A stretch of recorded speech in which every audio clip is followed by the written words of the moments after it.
ficar preparado aí para encarar se surgir pela frente a necessidade de instalar uma placa desse tipo. A forma, né, o modo operando aí de instalar a placa é o mesmo em qualquer situação, né? Você está aqui com a placa mãe, você está ali com a placa de expansão, o que você vai fazer? Você vai conectar a placa de expansão na sua placa mãe, você vai espetar a sua placa aqui, né? Ou seja, não tem grandes segredos, né? Agora é importante que o slot seja o slot da placa que você está utilizando, né? Aqui mais um slot para a família, né? Tem um outro tipo de slot que chama AGP, né? Esse tipo de slot também é relativamente utilizado, tá? Bom, aqui eu vou mostrar para vocês um vídeo do funcionamento do disco rígido, né? O disco rígido, ele também é um equipamento muito importante para nós, né? Aliás, talvez seja um dos que dê mais trabalho, tudo bem? O hard disk, tá? O hard disk, gente, aqui eu montei um vídeo apresentando para vocês um disco trabalhando, um disco efetivamente trabalhando, tá? Aqui, esse sistema que está sendo apresentado aqui está no disco rígido em questão, tá? O que eu fiz? Eu peguei um arquivo e estou copiando esse arquivo, né, para o computador, tá ok? E aí, o disco rígido em questão. Você vê que o disco rígido, nesse caso aqui, ele está aberto, isso não é comum, normalmente ele vem lacrado, né? Mas o disco rígido ele tem um braço mecânico que faz a leitura das informações, né? Esse braço mecânico, tá, ele funciona através de um motor que tem aqui. Ou seja, é um sistema bem arcaico de trabalho, né? Um sistema bem antigo, né? Você vê que aqui tem um braço que faz a leitura. Aqui tem uma leitura magnética, viu, gente? Esse braço, ele não chega efetivamente a entrar em contato com o disco, tá? Ele busca as informações de forma magnética. Agora, esse disco aqui, ele fica girando aqui em rotações altíssimas, né? Hoje já chega a girar em torno de mais de 15 mil rotações por minuto, né? Ou mais até, tá? Em alguns casos. Então veja só, vou apresentar aqui novamente. Essa rotação, né, faz com que esse sistema seja extremamente suscetível a erros, né? Porque você tem um braço mecânico, você tem um motor mecânico, isso aí está girando em rotações altíssimas por minuto, então a suscetibilidade de erros aqui é grande. Principalmente, né, gente, vocês viram aí como que é fácil de dar um erro no disco, principalmente para quem tem aquele mau hábito de desligar o computador no meio da tarefa, né? Imagina, por exemplo, essa agulha trabalhando loucamente aqui em cima do disco e você vai e desliga todo o sistema, né? O que vai acontecer com essa leitura? Esse braço vai parar em cima do disco, né? A chance de riscar o disco, ela existe. Não vou falar para vocês que é gigantesca também, mas existe, é uma chance considerável, tá?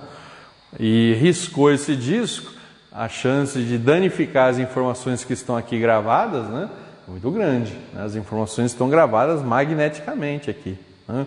As informações de sistema, elas ficam gravadas mais externamente, né? É o local que a gente chama de trilha zero, né?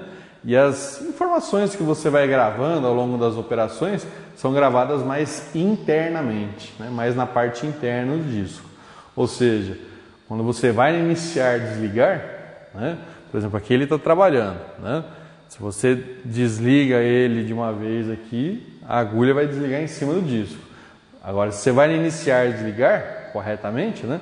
Ele recua essa agulha do disco, né? Essa agulha sai do disco aqui, tá? Tudo bem? Então tá aí, né? Um sistema totalmente mecânico de trabalho do seu disco, né? Agora, como que ele busca as informações aqui dentro, né? Como ele consegue identificar, por exemplo, o sistema operacional aqui, né? Como ele acha os seus arquivos aqui dentro? É isso que a gente precisa estudar agora, né? Esse vai ser o nosso objeto de estudo, né? Olha, ele faz até um barulhinho, né? É um barulhinho que até quando você está usando o computador é fácil de perceber, né? Você identifica ele, né? Tá ok? Olha aí. Então é um sistema antigo, bem suscetível a falhas, né? Um sistema totalmente mecânico de gravação, né? As cabeças de leitura e gravação se encontram fixadas a um braço mecânico que se move preso a um eixo, ok? Todos os braços e cabeças ficam agrupados, ali tem um disco, mas você poderia ter mais discos, tá? Sobrepostos, mais de uma agulha, né? Ficam agrupados e alinhados, movendo-se simultaneamente, caso haja necessidade de deslocamento para um ponto específico da superfície do disco. O movimento dos braços, combinado com a rotação dos discos metálicos, permite que as cabeças possam percorrer o espaço total da superfície dos discos, né? Olha lá, ele percorre todo o espaço do disco. Depois que as cabeças leem os dados, entra em ação a parte eletrônica, que envia esses dados para outros dispositivos do computador. O HD, normalmente, ele é lacrado para não haver entrada de poeira. Mas vocês viram que ele é aberto, ele funciona. Não por muito tempo, tá? Ali só foi uma demonstração. Ali não é o correto se trabalhar com o disco, tá ok? Ficou daquela forma lá, mas para vocês entenderem, né, o funcionamento do disco, né? Veja só, ali era um disco, mas podem ser vários, tá ok? Você pode ter vários discos aqui enfileirados, né? Cada disco, né, tem um nome diferente, né? Chama pista, né? E no meio tem um cilindro. E para cada disco você tem uma cabeça de leitura, né? E os seus respectivos braços, né? Aqui tem uma relação de todos os componentes do disco, né? Por exemplo, no número 1 é o cabeçote de leitura e gravação, né? É aquele cabeçote que fica em cima do disco. O número 2 é uma cabeça que faz a leitura, fica na ponta do cabeçote, né? O número 3 é o que realiza aqui os movimentos de rotação, né? O número 4 são os pratos, né? Ou pista, né? São os cilindros. Número 5 é o filtro do motor, tá ok? Aqui tem um filtro para não entrar poeira no motor, tá? Número 6, drive no motor principal, né? Uma base, né? Número 7, tá ok? Aqui um cilindro, né, que faz o motor funcionar. Número 8 é o próprio motor, tá? Número 9 é uma haste. Número 10 é um filtro de ar. E o número 11, um LEDzinho para indicar se ele está funcionando ou não, se ele está trabalhando ou não, né? É um LED para verificar o funcionamento do disco, tudo bem? Então tá aí, é um sistema totalmente mecânico, né? Isso falando em termos físicos. Agora em termos lógicos, tá? O seu disco, ele tem a capacidade de gravar muita informação. Imagina o seu disco como uma grande biblioteca central, né? Imagina uma super biblioteca do Rio de Janeiro, por exemplo, de São Paulo, né? E você precisa achar um volume e a pessoa responsável pela biblioteca acha esse volume, né? Como que ele trabalha, né? Imagina você chegando lá para achar um determinado título de um livro. A pessoa responsável, ela não vai diretamente no título do livro, né? Ela vai primeiro num arquivinho de fichas, né? Ela acha a fichinha correspondente à informação que você está querendo. Nessa fichinha está a localização do livro, aí que ela vai procurar o livro. Não é assim que funciona? O seu disco trabalha da mesmíssima forma, né?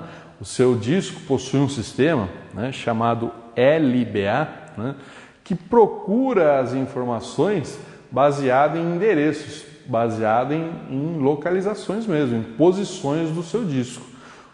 Logicamente, né, ou seja, de uma forma assim que só o software, que o sistema enxerga, né, ela é dividida em cluster. Esse cluster ele não é visível, né, mas imagina como sendo uma caixinha, né, como sendo um quadradinho que guarda informações, né. O cluster ele é uma divisão do seu disco, né? São grupos de setores adjacentes, né, correspondendo à menor unidade de alocação, de reserva de espaço do seu disco, né, para um sistema de arquivo, um sistema operacional. Ou seja, o cluster ele guarda o seu arquivo. Agora, se o cluster tiver um determinado tamanho e o arquivo for maior, ele vai utilizar mais clusters. Então é comum um mesmo arquivo, né, utilizar vários clusters. E como são clusters adjacentes, pode ocorrer de eventualmente um mesmo arquivo ficar gravado